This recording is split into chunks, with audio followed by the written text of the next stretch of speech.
Is this not my car? I rented it out yesterday to a woman called Zainab. I'm here to collect my money. The chief stood up in front of the entire village and said, "We are here today to celebrate our daughter, the millionaire businesswoman who has made Uforo proud." And Zainab stood there, in borrowed clothes, borrowed jewelry, and borrowed confidence, knowing that in less than 1 hour, everything was going to collapse.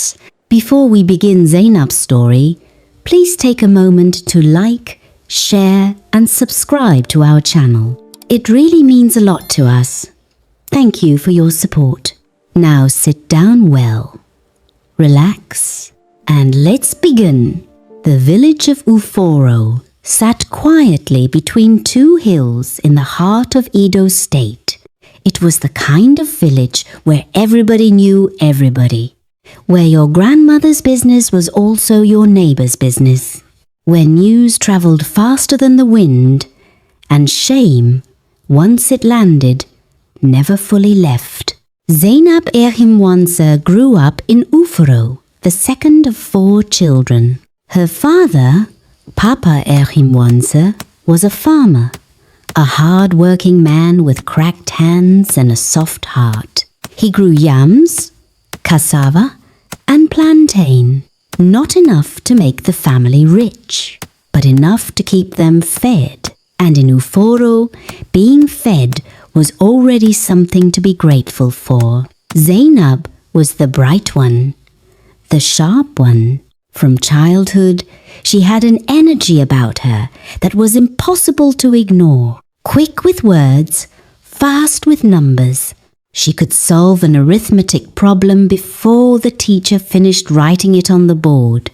Her mother, Mama Zainab, always said the same thing whenever she watched her daughter speak.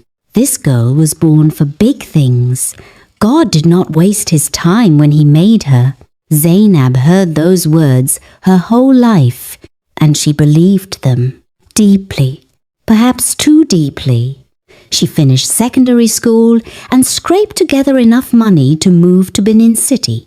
She wanted to find work, build something, and one day return to Uforo as the woman her mother always said she would be. That was the plan. But Benin City had other ideas. The city was loud and fast and completely indifferent to her dreams. She got a small job as a shop attendant in a fabric store along Sapele Road. The pay was little. The room she rented was smaller. 1 room, shared kitchen, a window that faced a brick wall. Every month, she sent a small amount home. Not enough to brag about. Not even enough for her mother to hold up at the market. And Zainab felt it. She felt the weight of being ordinary in a city that celebrated the extraordinary. She scrolled through social media at night and saw her old classmates. Ada, who now worked in an oil company in Port Harcourt. Emeka, who posted photos from Dubai. Chisom, who opened a boutique in Lagos and wore designer bags in every picture. And Zainab would put down her phone and stare at the ceiling of her tiny room. "Is this it?" she would whisper. "Is this all my life is going to be?" The hunger for more was real, but it was the fear of being seen as nothing that was eating her alive. It started small. One Saturday, Zainab's colleague dragged her to a birthday party in a nice part of Benin City. Zainab borrowed a dress from her colleague, a deep burgundy lace that fell beautifully. Someone at the party had a ring light set up. Someone took Zainab's photo beside a long table full of food and drinks and laughter. She looked beautiful. She looked expensive. She looked like someone who had arrived. She posted the photo that night with a simple caption, "Grateful. God is good." By morning, 43 people had commented. "Zainab, You are glowing. This life is treating you well. Uforo daughter is doing well in the city. Zainab sat up in her small bed and read every comment twice, then a third time. That feeling, that warm, rushing feeling of being seen and admired, she had never felt anything like it. And just like that, the door was opened. The next month, she borrowed a higher quality dress from a different colleague. She went to a hotel lobby, ordered a small drink, sat in the reception area, and had someone take her photo with the grand chandelier behind her. The caption read, "Business meeting in Benin, God is moving." The comments poured in again. 1 week later, she borrowed her boss's car for 30 minutes while the man was at lunch, parked it on a wide, empty road, and took a photo sitting on the bonnet. "New beginnings," she said. "Nothing will stop me." Her inbox filled up. Men she had not spoken to in years were suddenly asking how she was doing. Old classmates who had never looked her way were now sending heart emojis. And the people from Uforo, the people from home, they began talking. "Have you seen Zainab's page? This girl is living in Benin, or she is doing very well. I always knew that child would amount to something." Mama Zainab called her on a Sunday, her voice full of pride that could not fit inside the phone. "Zainab, my daughter, people are calling me at the market. They say your pictures are all over Facebook. They say you are working for a big company. Is it true?" And Zainab paused, just for 1 second. Then she said, "Yes, Mama, things are going well. Don't worry." Her mother screamed with joy. She said, "God has answered my prayers. I am going to cook tomorrow in your honor. Zainab, do not put us to shame. Continue like this." Zainab put the phone down, and something in her chest shifted. Not guilt exactly. Not yet. Just the quiet awareness that a lie, once told to someone who loves you, becomes very difficult to take back. But she did not stop. She could not stop. Because the praise was a drug, and she was already addicted. She created a full story. Online, she was now the marketing director of a company she invented. She called it Zainab Global Ventures.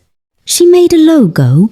She posted quotes about leadership and business growth.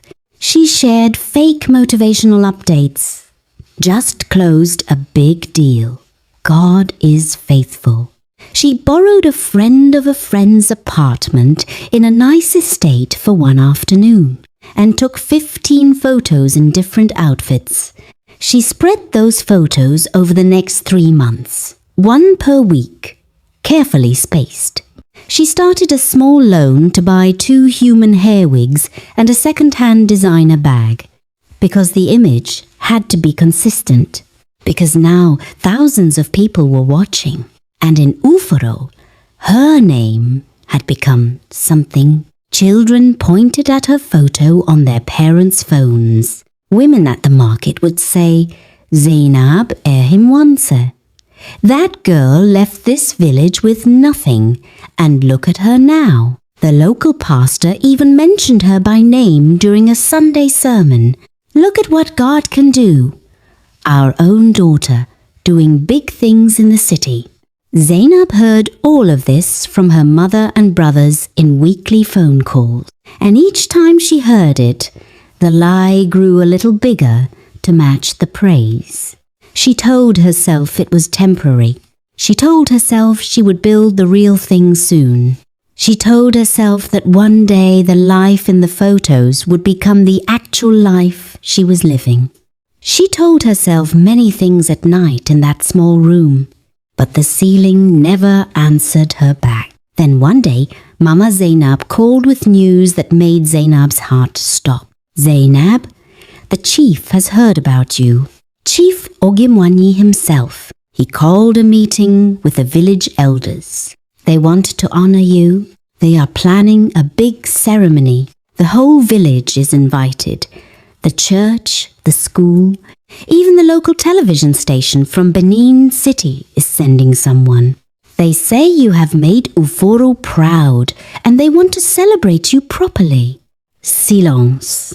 Zainab, are you there? Yes, Mama, I am here. Is it not wonderful? Are you not happy? Zainab sat very still on her small bed, the phone shaking in her hand. Yes, Mama, she said quietly. I am happy. She put the phone down. And for the first time since all of this started, Zainab Erhimwansa felt genuinely, completely terrified. She almost confessed. She nearly called her mother back that same night to say, Mama, I have been lying. I am not a director. I am a shop attendant. I am sorry. Cancel the ceremony. Tell the chief I am not coming. She almost did it. But then she thought of her mother's voice, full of pride, full of joy.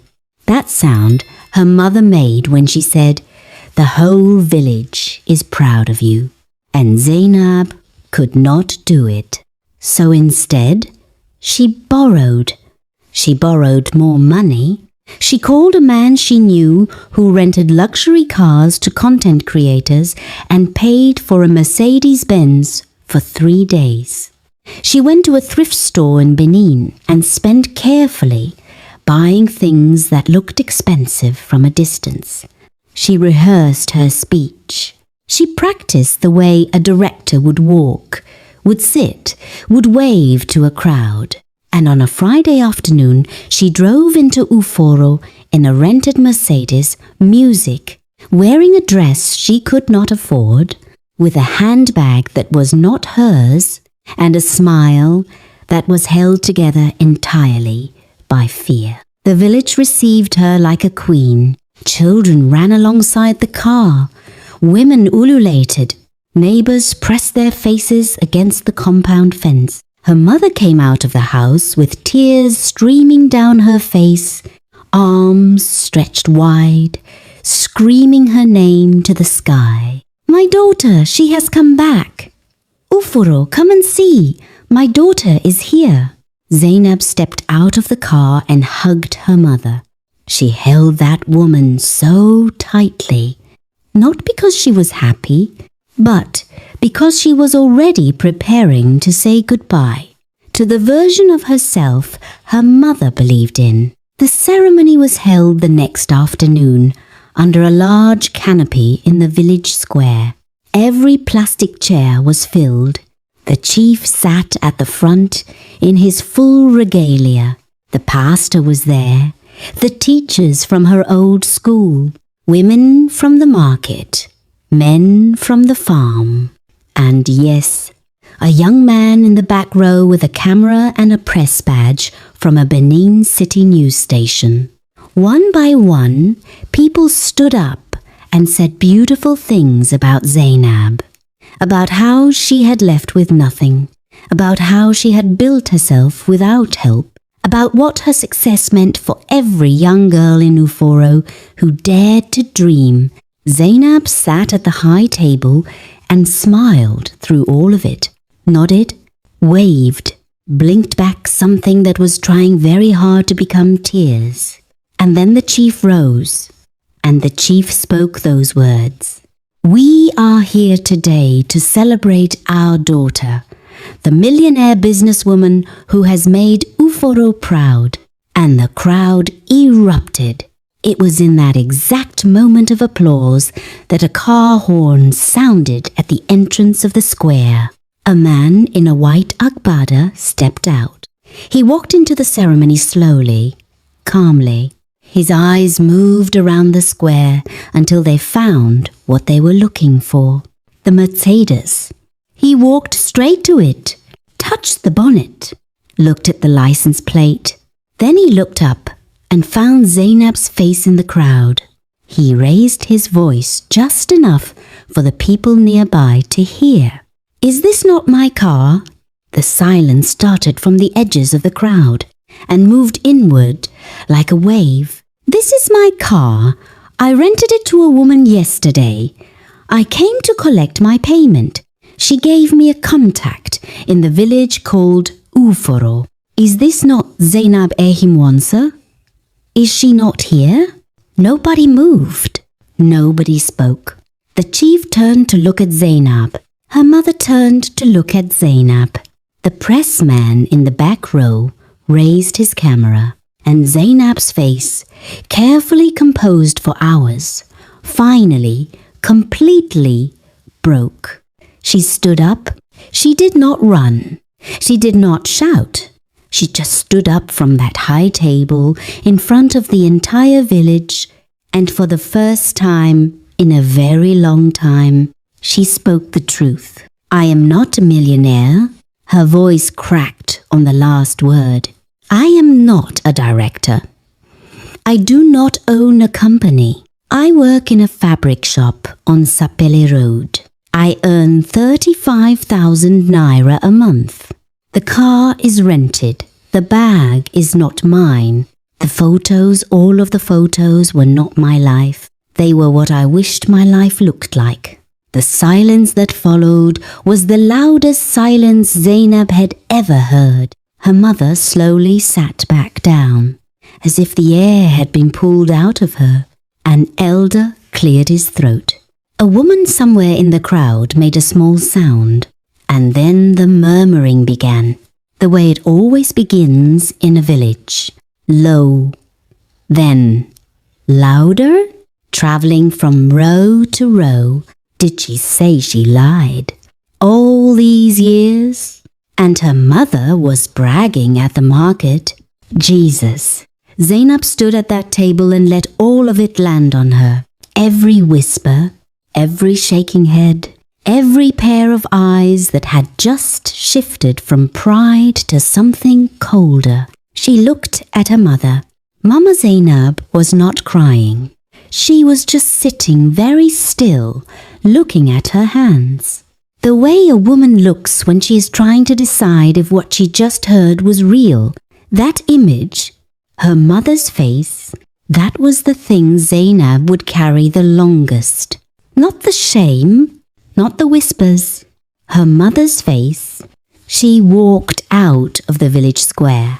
She did not take the rented car. She left it there. She walked down the red dirt road of Uforo, past the mango tree where she used to do her homework as a child, past the borehole where she used to fetch water before sunrise, past all of the small, honest pieces of the life she had tried so desperately to escape. And she walked, and she cried, not quietly, not carefully, the way you can only cry when you have been carrying something too heavy for too long and you have finally put it down. She did not go back to Benin City that weekend. She stayed in Uforo, not because she wanted to, but because her legs would not take her anywhere else.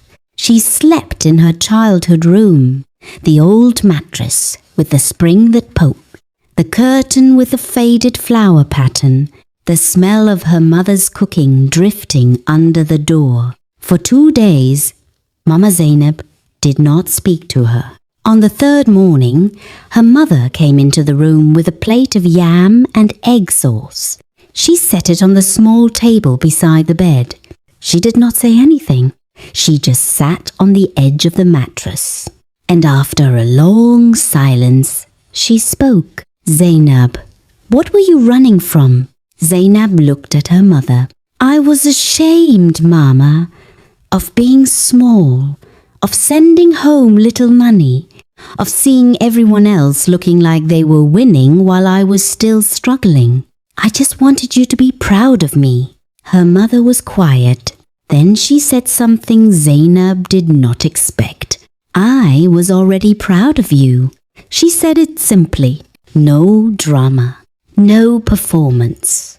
I was proud the day you passed your WAEC when we had no money for lessons. I was proud the day you packed your bag and got on that bus to Benin with nothing but faith. I was proud every month you sent home even that small amount because you sent it faithfully. I was already proud, Zainab. You did not need to build a palace in the sky for me. Zainab broke again, but differently this time. This was not the cry of shame. This was the cry of someone who had just been told that the thing they nearly destroyed themselves trying to earn had been theirs all along. She went back to Benin City, but differently. She returned the rented car and settled what she owed. She called the people she had borrowed from and made honest arrangements to pay back. Each conversation was painful. Each phone call cost her something.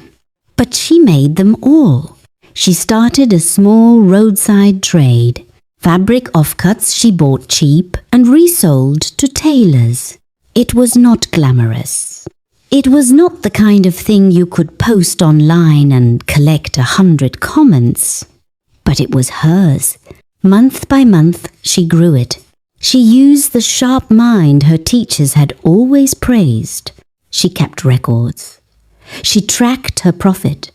She reinvested. She closed her fake social media accounts, opened a new one, posted a photo of herself at her small trade table with a simple caption, "Day 1 of building something real, no filter." 3 people commented. 2 of them were strangers. 1 of them was her mother. Her mother's comment read, "This is my daughter. I am proud." Zainab sat at her small table and read that comment. And she smiled, the kind of smile that has no audience. The kind you smile just for yourself. 2 years later, Zainab had a proper fabric shop. Small, rented, on a quiet street in Benin City. But hers, fully, honestly, hers.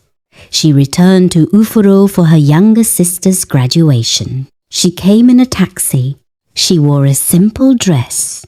She carried a small bag that was genuinely her own. The village looked at her, some with quiet respect, some still with the memory of that ceremony.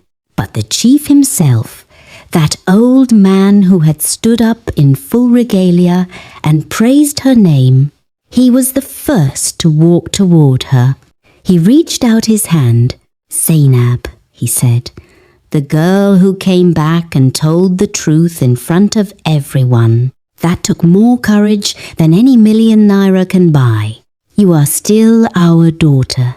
Do not forget that." And so, the story of Zainab Erimwanse teaches us something important, something we all need to hear. The world we live in today makes it very easy to perform success, to borrow someone else's life and wear it online like a costume, to mistake people's admiration for genuine love. But praise built on a lie is a house built on sand. One small wave and everything falls. The people who truly love us, our parents, our village, the ones who remember our name before we had anything. They do not love us because of the cars or the titles or the designer bags. They love us because we are theirs. And the most powerful thing you can do is not pretend to have arrived. It is to show up honestly, work quietly, and build something real. Even if it is slow, even if it is small, even if nobody is watching. Because in the end, the life you build with your own 2 hands is the only one you can actually live in. Thank you for watching. Now tell us, if you were Zainab, would you have had the courage to stand up and tell the truth in front of the whole village? Or would you have tried to keep the lie going? Let us know in the comments below.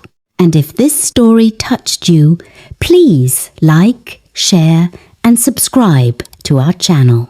It really means the world to us. We will see you in the next one.